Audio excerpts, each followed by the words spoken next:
السلام عليكم ورحمة الله تعالى وبركاته البنات. نتمنى تكونوا بخير وعلى خير وما ناقصكم خير إن شاء الله، ونتمنى أن تدوز أيامكم كلها بصحة جيدة والله يعافينا إن شاء الله ويرفع عنا هذا الوباء بإذنه. البنات كما كتشوفوا معايا بحكم الظروف اللي حنا كنعيشوها أن ديال هذا الوباء كتصعب علينا باش نوجدوا بزاف ديال الأشياء على برا من السوق باش نحضروها في البيت، خصوصا في هذه الأيام السعيدة المباركة ديال سيدنا رمضان. اذا كنضطروا باش كنوجدوا بزاف ديال الاشياء في الدار في البيوت ديالنا. انا حضرت معكم الورقه اللي هي كتجي غزاله وكتجي سهله سهله سهله في التحضير، وكتنجح معاك 1000% كتنجح معاك، ما فيها حتى شي صعوبه نهائيا. انتم كتشوفوا انا حضرت بها هاد لينان اللي هما جاو زوينين، شوفوا الشكل ديالهم، شفتوا القرمشه ديالهم كلهم كيتقرمشوا، جاو غزالين. كيحمقوا صراحه هادو. شوفوا هذه هي الورقه اللي كنحصلوا عليها. غنحل معكم وحده.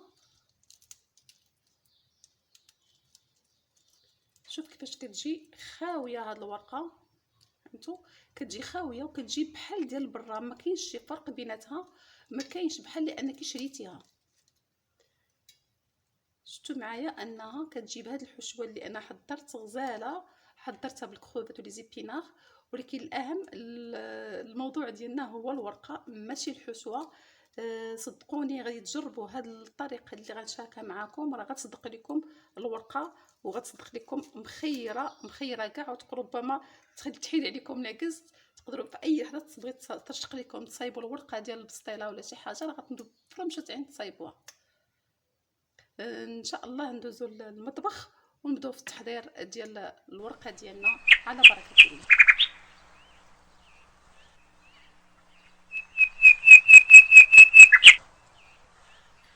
البنات هنايا كنحتاجو الدقيق ديال الفورس. انا عندي هنا شي زلافه تقريبا، ودرت هنايا بيض البيض، وغادي ندير واحد الرشه ديال الملح، وغادي نجمعها بالماء بارد.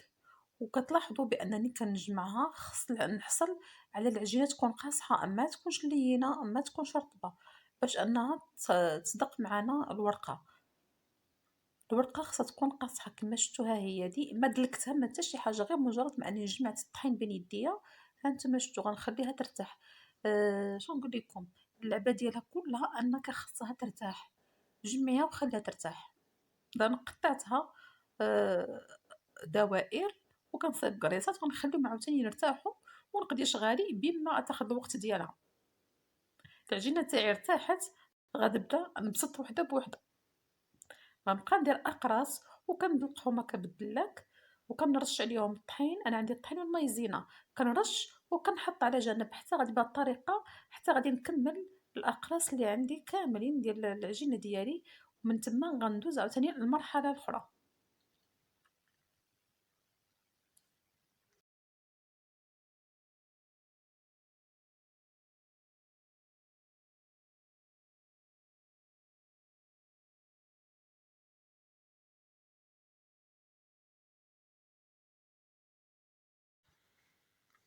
كما كتشوفوا انا درتهم كلهم حجم قياس واحد في الاول، باش كنحط وحده على وحده. دابا غناخذ انا هاد الطاوه ديالي، غنرشها كذلك بالدقيق والمايزينا. واهم عمليه هي هاد العمليه اللي كندير دابا بالشتاء. ضروري البنات انك ملي كتحطي داك القرص ديال العجين انك كتعمري مزيان بالزيت، وكترشي مزيان، كديري واحد الرشه ديال الطحين ومايزينا، وعطيني كتطبقي عليها قرص عجينه اخر. والمهم هو ان هاد العمليه ديال الزيت راه خص تكون زيت كتير، وخصوصا على الجوانب، باش ملي كنبغيو نحلوها ما كتعذبناش بزاف، راه كتولي دغيا كتعاوننا باش انها كتبقى تحل داك الورقه على اختها. كنمشي بهذه الطريقه هذه، بهذه العمليه هذه، انا كنبقى ندير كل وحده كندير عليها الدقيق، نزيتها مزيان ونرش عليها الدقيق حتى كنكمل العجين. غير حاجه وحده، ملي كنوصل للعمليه الاخيره ان داك القرص الاخير ما كندهلوش الوجه ديالو بالزيت، هذيك مساله راها معروفه. هذاك القرص الاخير هذاك ما كندير له حتى شي حاجه، كنطبق عليه، كنطبقوا على الاقراص الاخرين، الوجه ديالو ما كنديرش فيه الزيت. المهم كنمشي بهاد الطريقه هادي حتى كنكمل العجينه ديالي.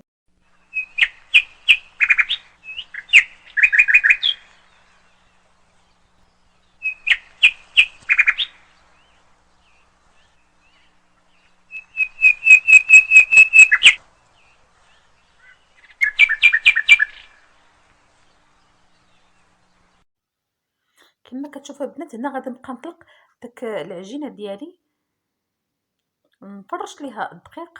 راه بعيده واقيلا على الكاميرا، ما كنوضح لكم الصوره.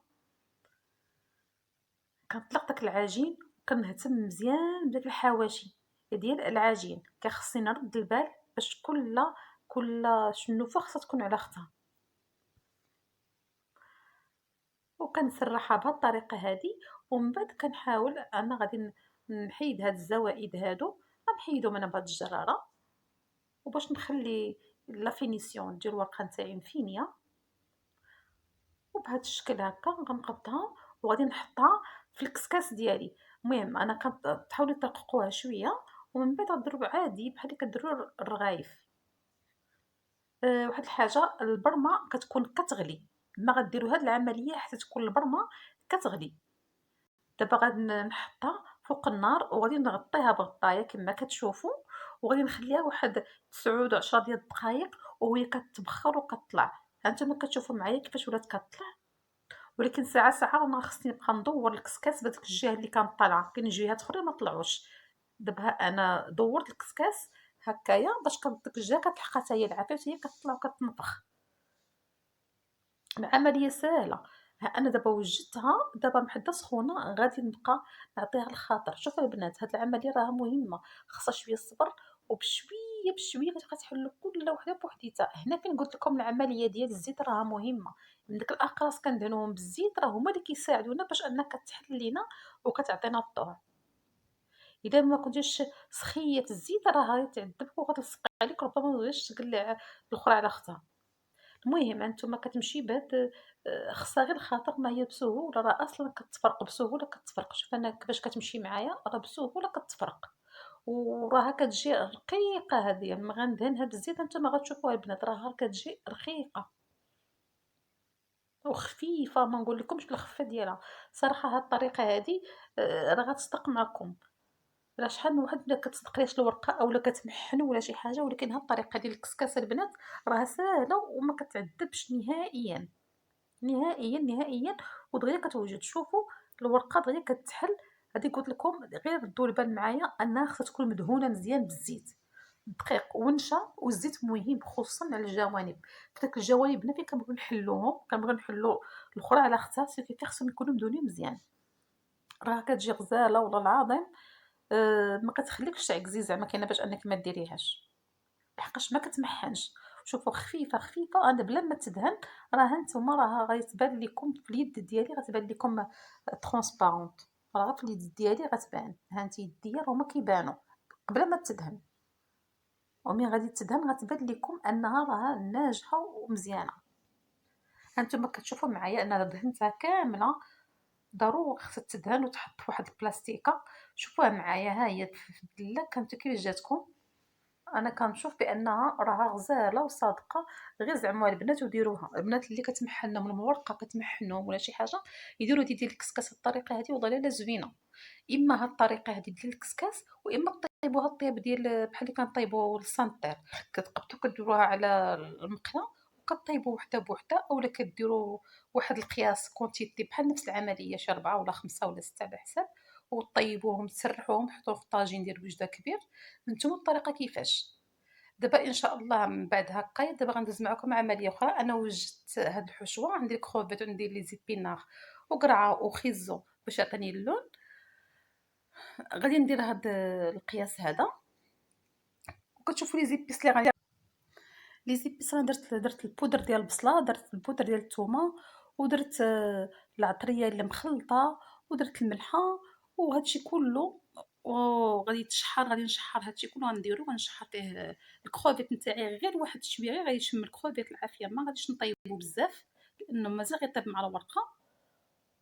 وكتعرفوا الكروفيت ما كيبغيش كاع الطياب. داك الماء اللي كنصفيه لان داك الماء نتاعو كنحيدو ما غيضيعش حتى هو، غادي نضيف فيه لي زيبينار وغادي طيب فيه لي زيبينار غير كنسوطيو راه باقا صحيحه، عاوتاني داك الماء كنخليه حتى هو غنطيب فيه القرعه ونطيب فيه خيزو وغادي نسوطيهم ما غاديش يبقاو كروكون كاع ما يكونوا طايبين. الخضره لا باش تجيكم زوينه ما طيبوهاش تبقى كروكون غير تزهط وتحيد.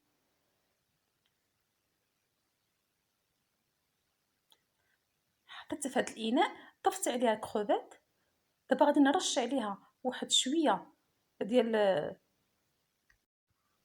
الزعتر، وكندير شويه ديال السودانيه وش رشه ديال الفخوماج، ما نكثروش الفخوماج بزاف.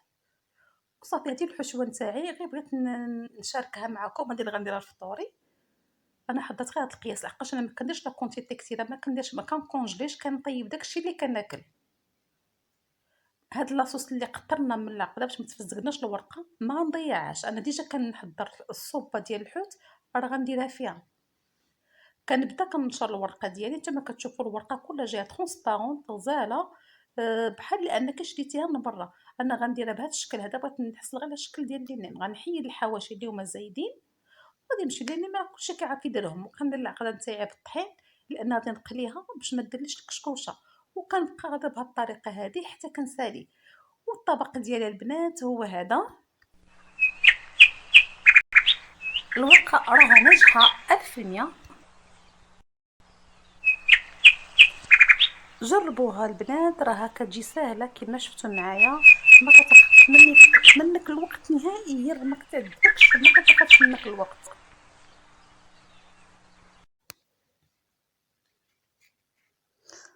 البنات حتى لهنايا غنقول لكم، غنكون كملت معكم هاد الحلقه.